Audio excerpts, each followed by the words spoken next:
ও বাবা, একমাত্র মেয়ের জন্মদিন বলে কথা। কেক কাটার নিয়মটা আগে প্রচলিত ছিল না।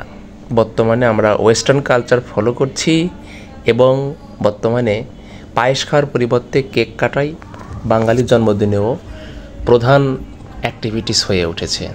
তো যাই হোক, সাধারণত বাজার থেকে কেক নিয়ে এসে কাটা হয়, কিন্তু আমার একমাত্র মেয়ের জন্মদিন বলে কথা, এই জন্য মেয়েরও যেমন শখ, মায়েরও ঠিক তেমনই শখ। মেয়ে চাই মায়ের বানানো কেক দিয়ে সে তার জন্মদিন পালন করবে। যদিও মায়ের শরীর অনেক অসুস্থ, মাও চাই তার বানানো কেক তার মেয়ে পছন্দ করে, তো এই বিশেষ দিনে তার বানানো কেকই তার মেয়ে কাটুক। আর এই জন্যই শরীর অনেক খারাপ থাকা সত্ত্বেও অনেক কষ্ট করে মায়ের এই আয়োজন। কত ভালোবাসা থাকলে এত সুন্দর করে বাড়িতে কেক তৈরি করা যায়, তাও আবার একমাত্র মেয়ের জন্মদিন উপলক্ষে। আমি তো ভাবতেই পারিনি যে আমার মেয়ের জন্মদিনের কেক তার মা এত সুন্দর করে তৈরি করতে পারবে। সত্যি তার এই কাজের প্রশংসা না করে পারলাম না।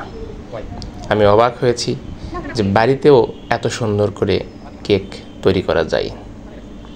আসলে মন থেকে ভালোবেসে কোনো কাজ করলে সেটা সব জায়গাতেই সম্ভব, এটাই তার একটা প্রমাণ।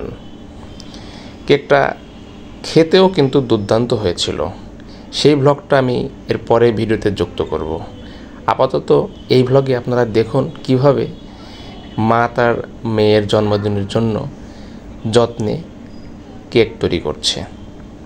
আপনারাও ইচ্ছে করলে হয়তো বা বাড়িতে কেক তৈরি করতে পারবেন, তবে এর জন্য সবচেয়ে বড় টিচার বর্তমানে ইউটিউব।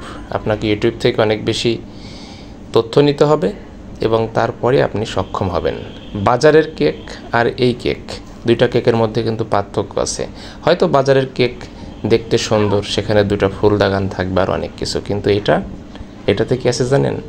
এটাতে একজন আদর্শ মায়ের আদর মাখা ভালোবাসা, সব কিছু আশীর্বাদ বলেন, সব কিছু এই কেকে মিশে আছে।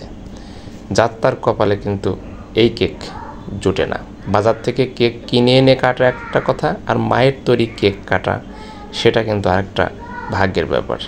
এই দিক থেকে বিবেচনা করলে আমার বলতেই হয় যে আমার মেয়েটা সত্যি অনেক ভাগ্যবান। তো দেখতেই পেলেন অনেক সুন্দর করে কেকটি তৈরি করা হয়ে গেল। ধন্যবাদ।